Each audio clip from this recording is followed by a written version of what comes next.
verano, bueno, pero lo sabe poca gente, principalmente, bueno, por un motivo que ya os contaré, no lo he podido presentar hasta ahora y, bueno, pues en primicia para la mayoría de vosotros, pues aquí está. La persona que veis en la pantalla, lo digo para que los que no dominen el tema español, pues es José Sanjurjo, el general Sanjurjo. Bueno, pieza clave en la historia de España del siglo XX, tanto por lo que hizo, pues, y también por lo que no pudo hacer. Entonces, como ya sabéis, este hombre falleció el día 20 de julio del año 36, 2 días justo después del alzamiento nacional, en un accidente de aviación. Y bueno, pues él estaba llamado a ser un poco el artífice del alzamiento nacional y, bueno, pues al final, por una serie de circunstancias, terminó siendo Francisco Franco. Más que nada, pues primero porque este hombre falleció y también porque falleció Emilio Mola, también en otro accidente de tráfico, en otro accidente de aviación.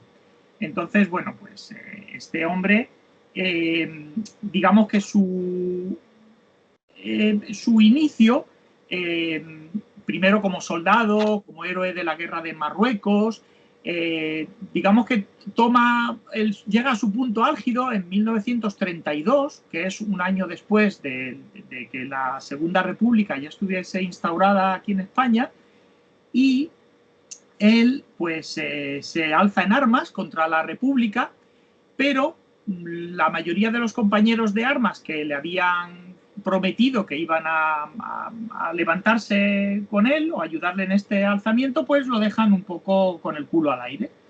Y la famosa Sanjurjada. Y él se alza en armas en Sevilla, esperando que otras guarniciones también lo hagan, y finalmente pues no consigue nada.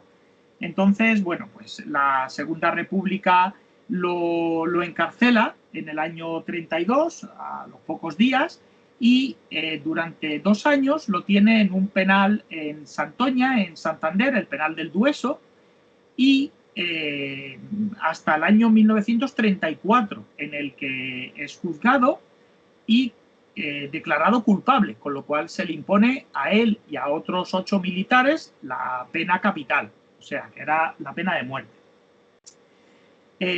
La Segunda República, en esa época, pues estaba presidida, cuando él se alza en el año 32, estaba presidida por Niceto Alcalá Zamora, que fue el primer presidente de la República, y Manuel Azaña, que era el que estaba al frente del gobierno.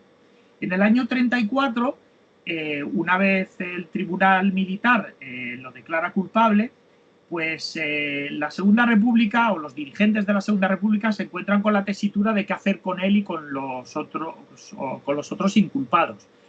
Y deciden no fusilarlos.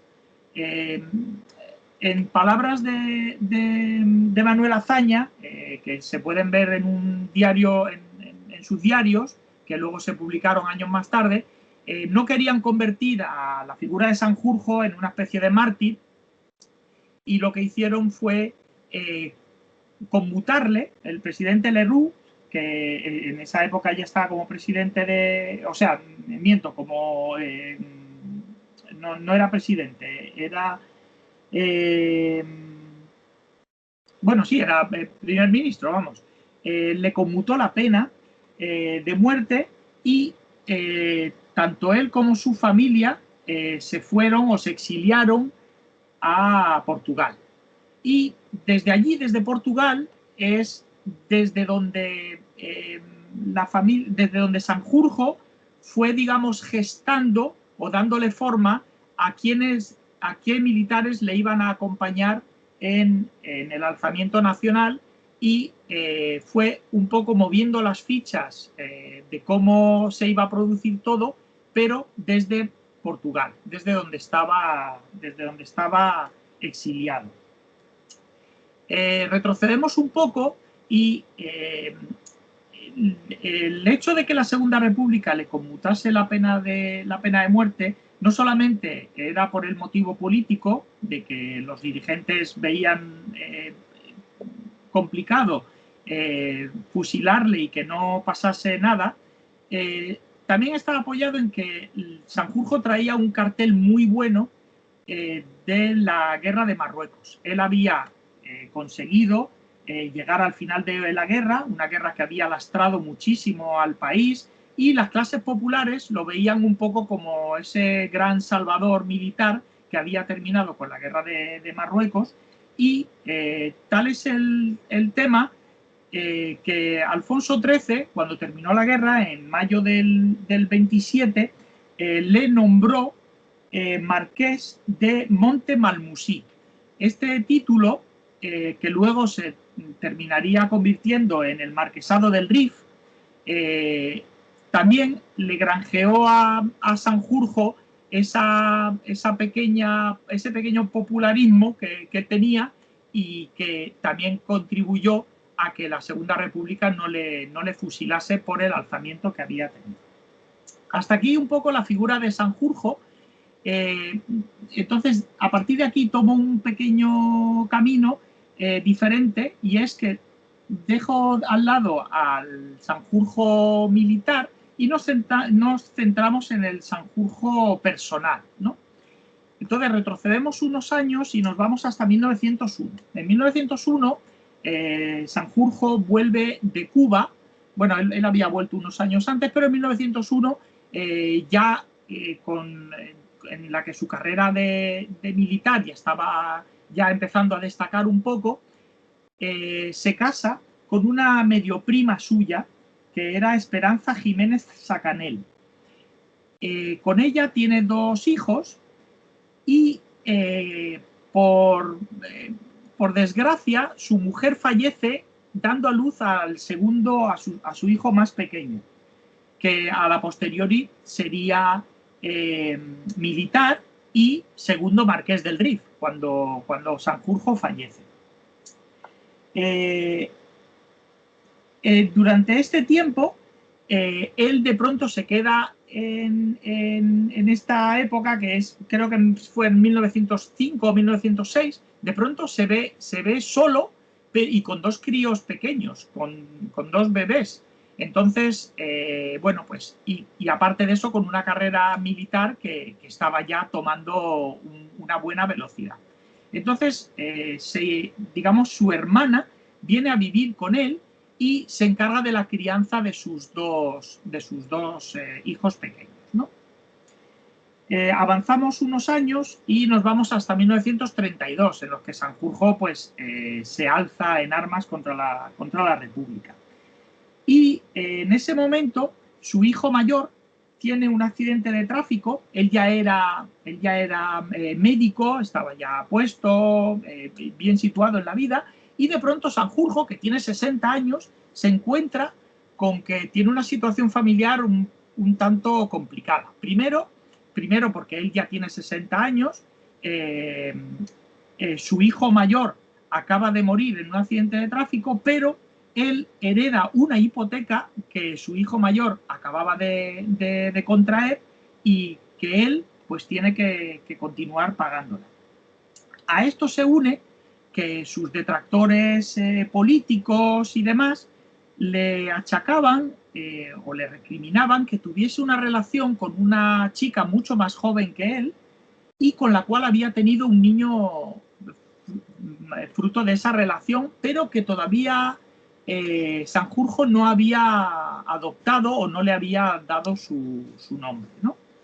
Entonces, bueno, con esa situación se produce la Sanjurjada y durante 2 años, que van desde 1932 hasta 1934, en los que él está preso en el penal del Dueso, esta chica joven con la que había tenido su hijo se muda hasta Santoña para estar lo más cerca posible de él, con ese hijo pequeño que había tenido y con la hermana de Sanjurjo, que en ningún momento, digamos, abandonaría el grupo familiar. En el año 34, como ya os he comentado, la Segunda República le conmuta la pena de muerte y lo envía, y él se exilia a Portugal. Y allí pues se mueve con toda la familia, en la cual está su mujer joven, con la que se había casado. Retrocedo, se me ha olvidado una cosita, comentaron, mientras está en el penal del Dueso, y cuando recibe la confirmación de su pena de muerte, él le pide al alcaide 2 horas que necesita para liquidar unos asuntos personales.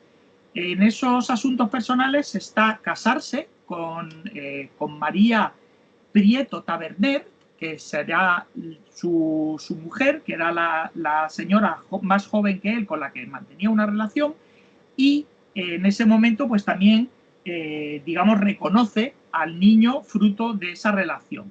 Con lo cual, cuando la Segunda República le conmuta la pena de muerte y él se exilia a Portugal, ya se va con su mujer, con su hijo y con la hermana y con su hermana, con la hermana de Sanjurjo.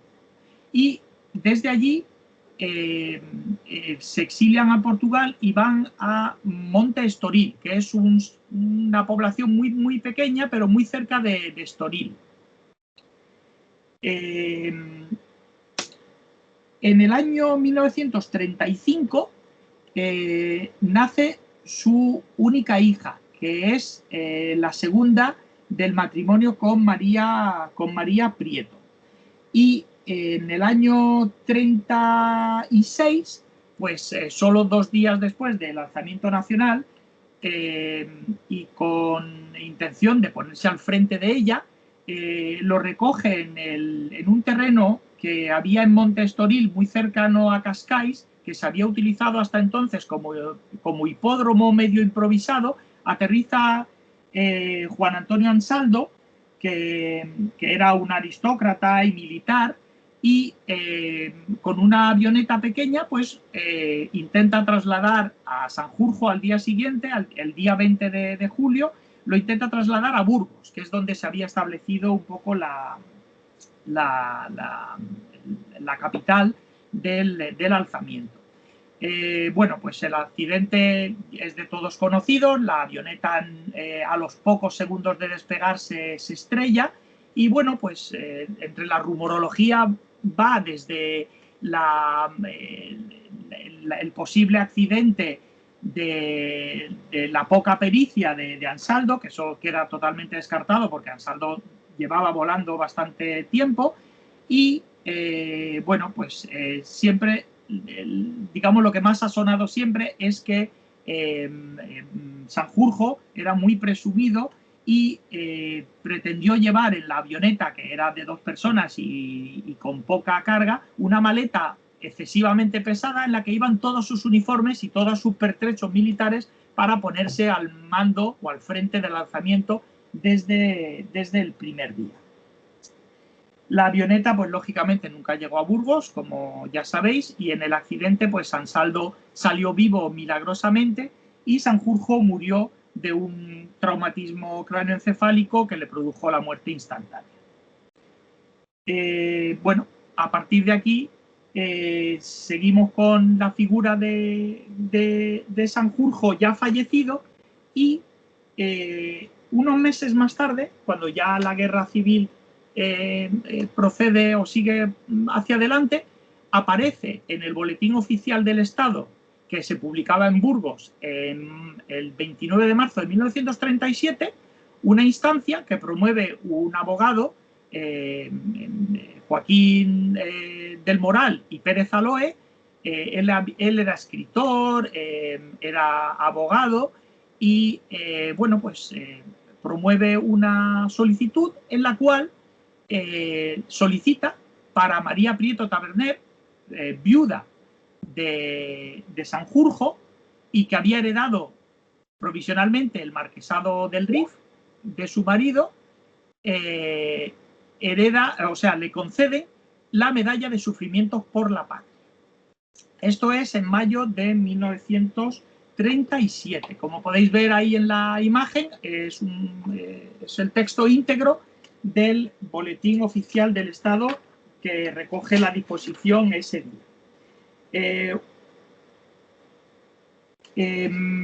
Unos meses, durante la guerra, la viuda con sus 2 hijos pequeños, José y Carlota, y junto con la hermana de Sanjurjo, que se llama Rosario, continúan viviendo en Portugal.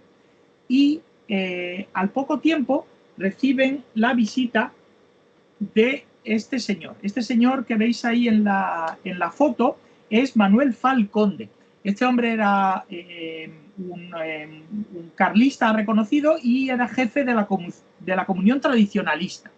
Y entonces el Requeté hace una colecta y el Requeté le regala a María Prieto Taberner, marquesa viuda del Rif y viuda de Sanjurjo, del general Sanjurjo, le regala pues la medalla que veis en esa caja, o que no veis, porque bueno, es un recorte de prensa del año 37, además de la prensa portuguesa. Y le regala, junto con la medalla, pues una placa, y esta placa es esta placa que veis ahora. Esto es una placa de plata en la cual el texto es íntegro el que habéis visto en el Boletín Oficial del Estado.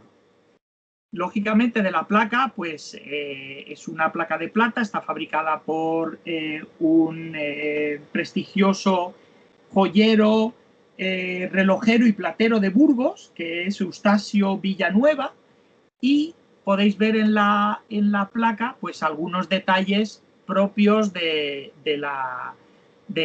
para quién iba concedida esa placa. Arriba del todo, a la izquierda, veis el escudo que, al ser el año 37, España todavía no tenía el escudo aprobado, digamos el del nuevo régimen, que creo que se hace en el reglamento de 1939, nada más acabar la guerra civil. Y como veis, pues es el escudo, digamos, anterior, pero en el que se ha incluido el yugo y las flechas de la falange en el centro del escudo. Acompañan también pues una de las laureadas del general Sanjurjo y pues la otra laureada del general Sanjurjo en la misma placa. La placa es de plata, pero tiene elementos esmaltados, como podéis ver, la bandera de España, que recorre la parte de izquierda de la placa. Ahí la podéis ver como si fuese una especie de hilo que va recorriendo el pergamino, ¿no? Aquí el escudo de teniente general, creo recordar, que luego, años más tarde, Francisco Franco le concede el título de capitán general y bueno, pues ya digamos que con las pagas que le corresponden, con fecha retroactiva de julio, más que nada pues para que la viuda tuviese con qué mantener a la familia, ¿no? Este es el texto que, como podéis ver, está grabado en la placa. Y bueno, pues para que tengáis una idea, la placa tiene más o menos unos 40 centímetros de ancho por unos 33 de alto. Es una placa con un tamaño bastante generoso. Y lo que es propiamente la placa de plata, que va dentro de la medida que os he dado antes, es incluyendo el marco de madera. La placa propiamente tiene unos 30 centímetros de largo por unos 20 de alto, ¿no? Bueno, Manuel Falconde, como regalo del Requeté, le lleva la placa a la viuda y se la entrega en el Hotel Miramar en Estoril, en la fecha que os he dicho, que es en el año 37, unos meses después de haber salido, en septiembre del 37, unos meses después de haber salido en el Boletín Oficial del Estado. Junto con la placa, que es propiamente la concesión. Bueno, perdón, aquí me faltaba una diapositiva más en la cual veis que incluso se ha grabado la fecha del boletín en la cual aparece, y incluso la firma de Yuste, que es el general que lo firmaba. Aquí tenéis un pequeño detalle de del sello del fabricante de la placa, que como os he comentado es Eustacio Villanueva, que tenía su joyería, platería en la Plaza Mayor de Burgos. Este hombre también se hizo famoso como fotógrafo. He estado bicheando un poquito y se ve que una de sus grandes aficiones, igual que la nuestra es la de las condecoraciones, pues él era la de la fotografía. Aparte de ser un magnífico relojero, tenía fama por eso y también pues regentaba un negocio de platería y de joyería. El motivo por el que esto se encargó en Burgos es porque las otras grandes ciudades donde podía haber artistas que pudieran hacer este tipo de trabajos o incluso mejores, pues estaban en Madrid y en Barcelona, que como sabéis en esa época todavía no estaban bajo dominio nacional. Bueno, junto con la placa, pues esta es la medalla que viene en la caja que habéis visto a Manuel Falcón de entregársela, ¿vale? Es una medalla de sufrimientos por la patria, es en oro macizo y bueno, pues como podéis ver tiene diamantes de talla brillante todo alrededor. Perdona, Emilio, no la podemos ver, te vemos a ti nada más. Yo sí que la veo. Yo sí que la veo. Emilio, a ti no te veo, gracias a Dios, pero a la medalla sí. Yo también la veo. Yo también la veo. Yo también. Tierra y buena. Pasa a veces, por eso salimos y entramos otra vez. Yo, por ejemplo, ahora mismo me acabo de salir. Yo es que, ¿verdad? La estoy viendo, pero claro, porque es mía. Me refiero porque la estoy lanzando yo. Pero realmente no lo sé. No puedo dar muchas más pistas. Yo, verdad, sí que la veo. Vale. Yo también la veo perfectamente. Bueno, Antonio Reyes de Alemania esta es muy fea, no me gusta para nada, pero bueno, ahí está. Esta presentación yo la tengo prevista hacer entre esta noche y mañana para colgarla directamente en el grupo, ¿vale? O sea, en el foro propiamente, ¿vale? Con lo cual ahí la podréis ver en calidad, pero me apetecía que vosotros tuvierais la primicia, ¿vale? Bueno, como os decía, es una pieza muy impresionante, más que nada pues porque ya sabéis que los metales nobles en este tipo de piezas pues siempre lucen mucho, los diamantes también, digamos que la convierten un poco en una condecoración de tipo joya, ¿no? Y bueno, sobre todo pues saber a quién se la concedieron y bueno, pues eso siempre es bueno. Voy a lanzaros algunos detalles más de la pieza, vista ya un poquito desde más cerca. Como veis, está bastante bien conservada. La señora, pues, me imagino que se la pondría en algunos actos así un poquito especiales. No es algo de ir luciendo todos los días. ¿Vale? Este es el prendedor, propiamente, que también es de oro macizo y está labrado a mano o burilado. Y aquí os pongo una foto comparativa. ¿Por qué? Pues porque la medalla, pese a que la hayáis visto, no te haces una idea de cómo es de grande hasta que no la ves al lado de otra de tamaño normal, ¿de acuerdo? Entonces, la de la derecha del todo no es tampoco del general Sanjurjo, ¿de acuerdo? La de la derecha del todo también es de la viuda. Luego os comentaré el tema. La de en medio es la que os estoy presentando hoy y como veis, pues tiene 1 centímetro más que una, digamos, de tamaño normal. De hecho, incluso la de la derecha tiene 3,4 centímetros y pesa unos 19 gramos y medio y la del centro tiene 4,4 de diámetro y pesa 64 gramos y medio. O sea, pesa como 3 veces más que una, digamos, de tamaño normal. A la izquierda del todo podéis ver también una miniatura que, pues, me imagino que la señora viuda de Sanjurjo, pues, la utilizaría más a menudo por ser una pieza, digamos, más discreta y de menos empaque, ¿no? Y como más llevadera, digamos. Una vez vistas las diferencias de tamaño, realmente la pieza esconde algo más. Y ese algo más es algo que no he visto nunca en ninguna pieza de sufrimientos por la patria. Y es esto.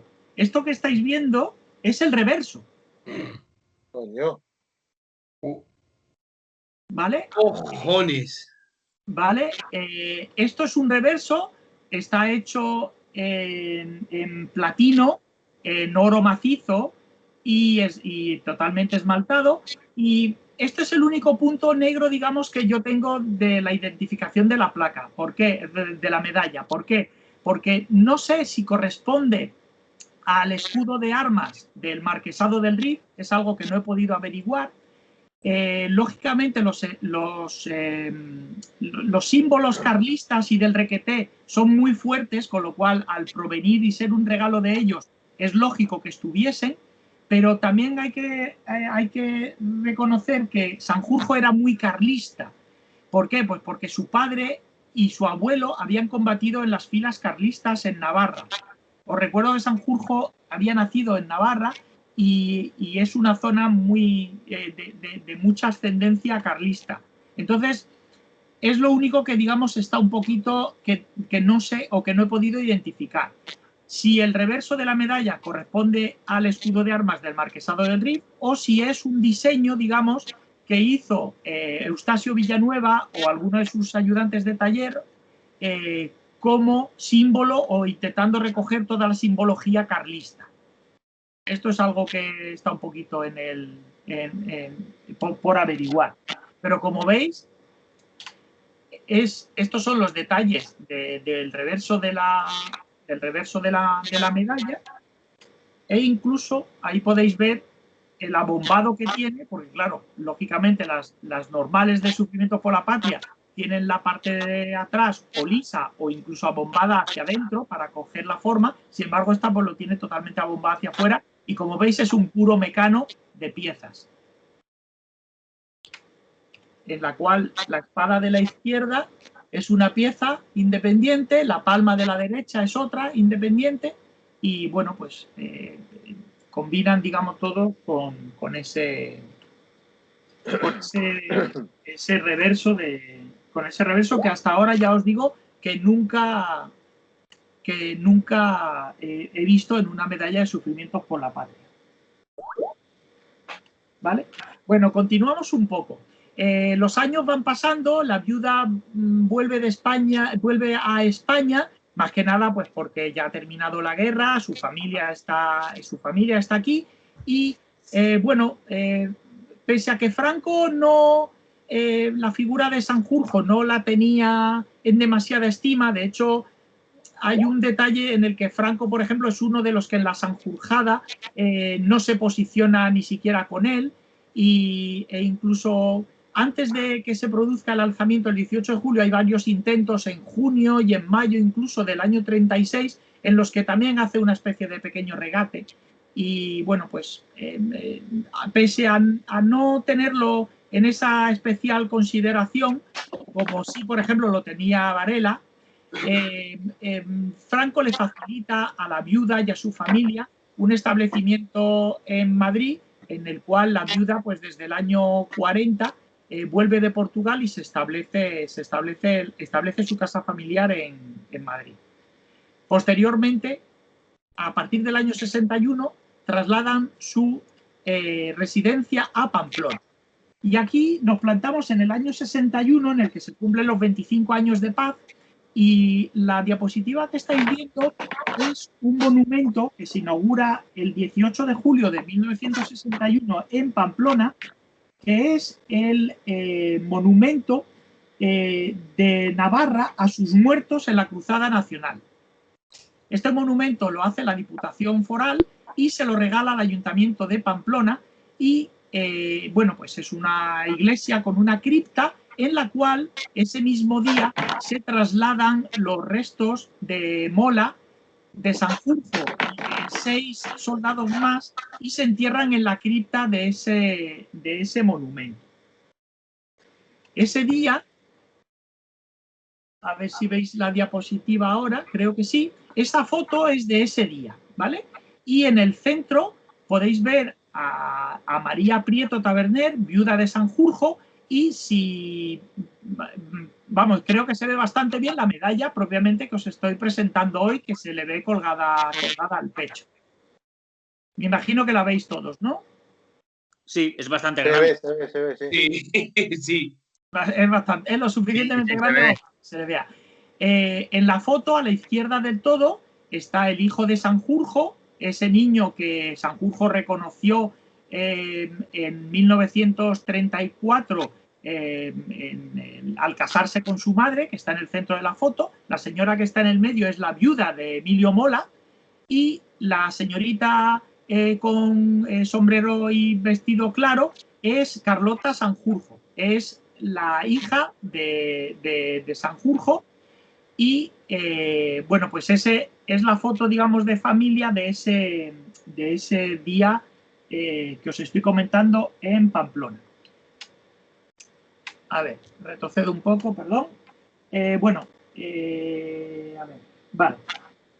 Ya cuando haga la presentación en el foro, veréis que voy a poner un enlace con el nodo y hay un nodo que recoge durante 2 minutos todo lo que fueron los actos de ese día en concreto. Y en ellos, en una secuencia, se ve perfectamente a la viuda, pues con la medalla. Se ve perfectamente con la medalla e incluso lleva también la medalla de los 25 años de los caídos de Navarra, que es una medalla, por cierto, feísima y muy grande, que la mayoría tenemos, pero que por su extraordinario tamaño resulta incluso bastante desagradable y bastante fea. Me imagino la mayoría ya la conocéis, ¿no? Bueno, junto con el lote, o sea, junto con la placa y junto con la medalla y la miniatura y la otra medalla, también venían una serie de fotografías. Esta primera que os presento es una foto de Varela, en la cual, como podéis ver, tiene una dedicatoria muy cariñosa para la viuda de Sanjurjo, y la hace incluso, la foto está firmada por Varela en Teruel en febrero del 39. En esa época la guerra no había terminado y estaban todavía en pleno frente del Ebro. Entonces, como veis, la foto, el tipo luce sus 2 laureadas y bueno, pues es una foto que él le manda a la viuda de Sanjurjo con un texto muy cariñoso. El texto, para que lo leáis mejor, es este, ¿vale? Habla del mejor soldado de España que dio vida al alzamiento con su sacrificio y dirección inicial, ¿vale? Y como veis, está firmado en Teruel en febrero del 39. ¿Vale? Junto con el lote, pues también venía... bueno, perdón, esto es un detalle, no se ve muy bien, porque la foto, bueno, es en blanco y negro y demás, pero como veis, el tipo luce su insignia de general arriba, sus 2 laureadas bordadas sobre la capa y la insignia de los carlistas con el águila bicéfala y el emblema del requeté en el centro bordado. Esa capa debe ser un buen patrimonio el que la tenga, si es que la tiene alguien. ¿Vale? Junto con eso, años más tarde, ya en el 46, pues Francisco Franco le manda también, lógicamente, a Maruja Prieto, viuda del Rif, le manda también un retrato firmado y de puño y letra. Lógicamente, el texto ya no es tan cariñoso, pero bueno, pues no deja de, al venir con el lote, pues bueno, este tipo de cosas también son el complemento, digamos, ideal para la pieza y para la confesión. Vale, estos son unos pequeños recortes de prensa que no se ven demasiado bien, pero esta foto es de 1939, en la cual Sanjurjo estaba enterrado en Portugal. El accidente tuvo lugar en Estoril y se le enterró allí hasta que acabó la guerra. Cuando acabó la guerra, la familia de Sanjurjo, sobre todo apoyada por el régimen, le solicitó que trasladasen los restos del general desde Portugal hasta Pamplona y los enterrasen en la cripta de la Catedral de Pamplona. Entonces hubo un traslado en tren desde Lisboa hasta Madrid y en Madrid el régimen organizó una gran parada y un gran desfile para recibir los restos de Sanjurjo. Y estos restos viajaron luego por carretera desde Madrid hasta Pamplona. Esta foto, veis al chico que habéis visto en la foto de antes, con bigotito y demás, hijo de Sanjurjo, aquí lo tenéis, había nacido en el año 31, con lo cual, pues el chico aquí tendría 7, 8 añitos, y su madre, a la izquierda, que se ve también un poco el reflejo de la medalla, y yo creo que es esta medalla más que nada por el tamaño.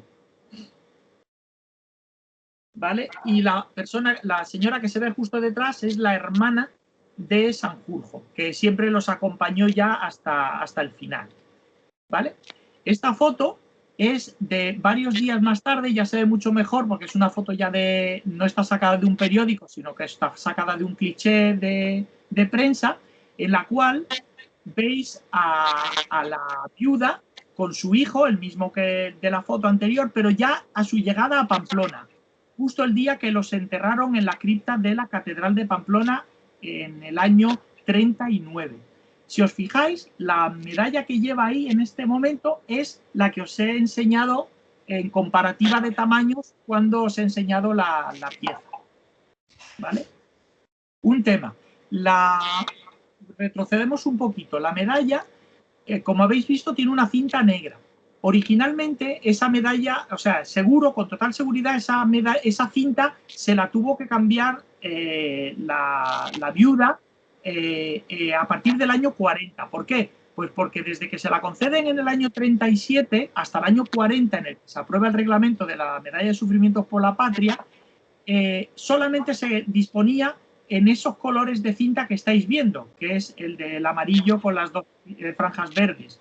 Sin embargo, en el año 40 sí que se aprueban ya las distintas categorías de colores de cintas.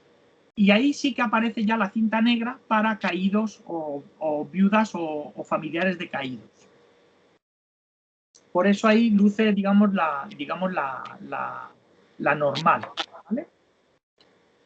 Bueno, esta es una foto de hace muy pocos años. La señora que veis en la foto es Carlota Sanjurjo, la chica joven y con sombrerito que habéis visto en la foto de 1961.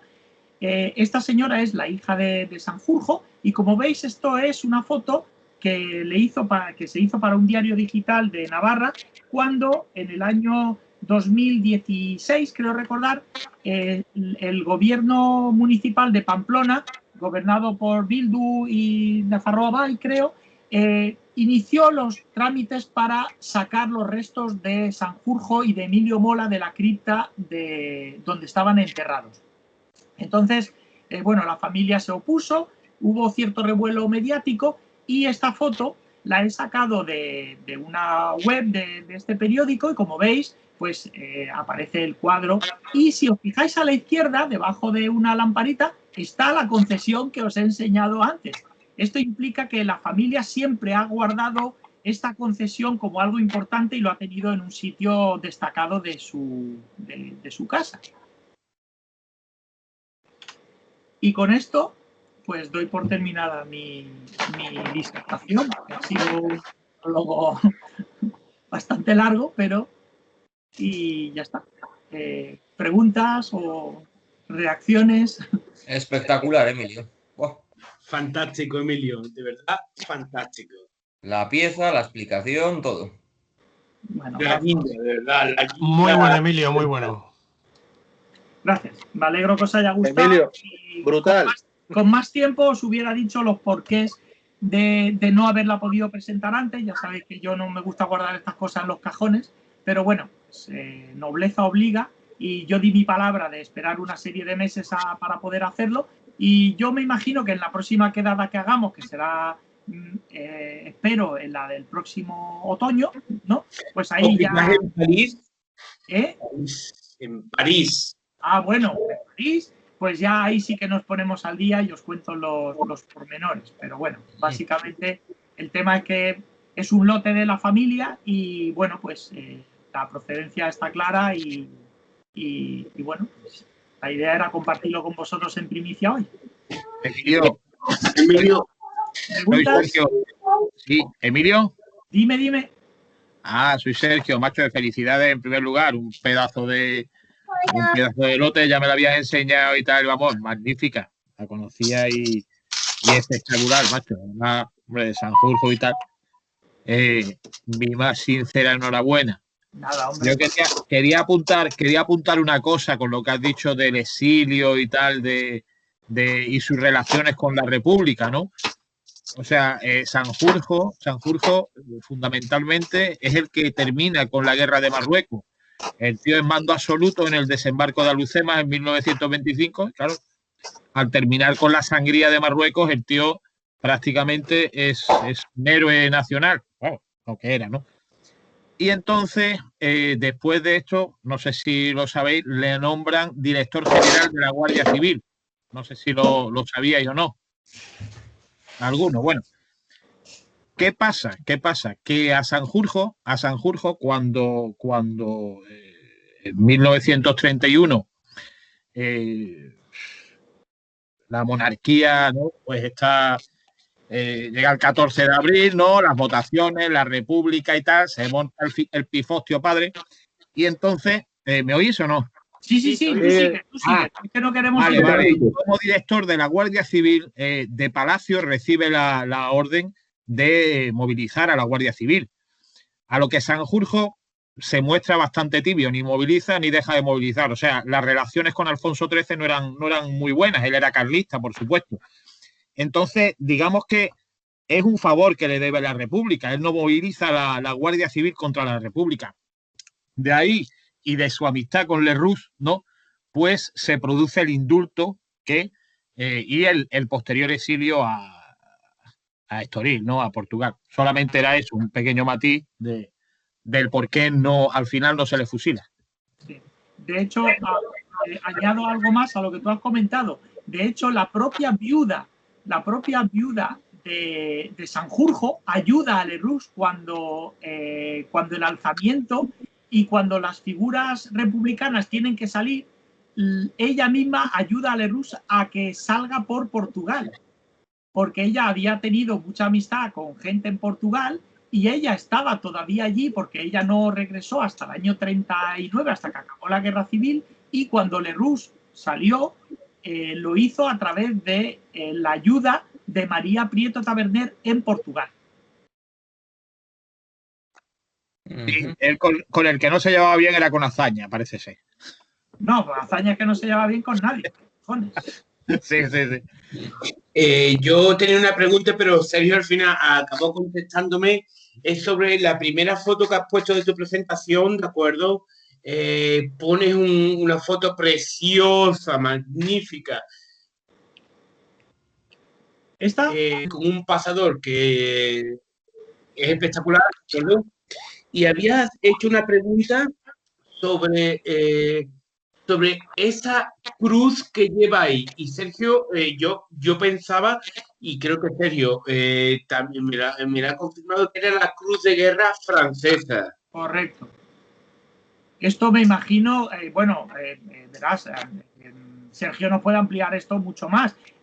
Yo me imagino que es precisamente por la colaboración con Francia en el tema de la guerra de Marruecos, y yo sé que ellos la concedían, y según unas estrellitas que ponías en la cinta, era la que ellos llaman de teatro de operaciones extranjeras, que solían conceder a los extranjeros o a la gente que combatía precisamente eso, en un teatro de operaciones que no era propiamente francés.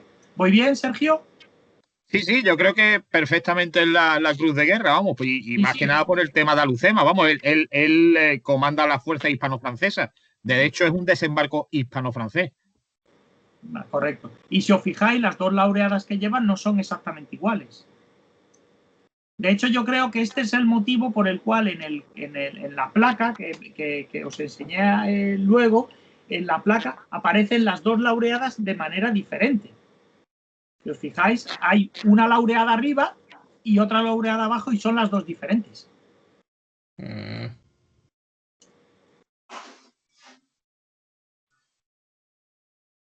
Espectacular. ¿Vale? Bueno, pues ya está. No hay mucho más.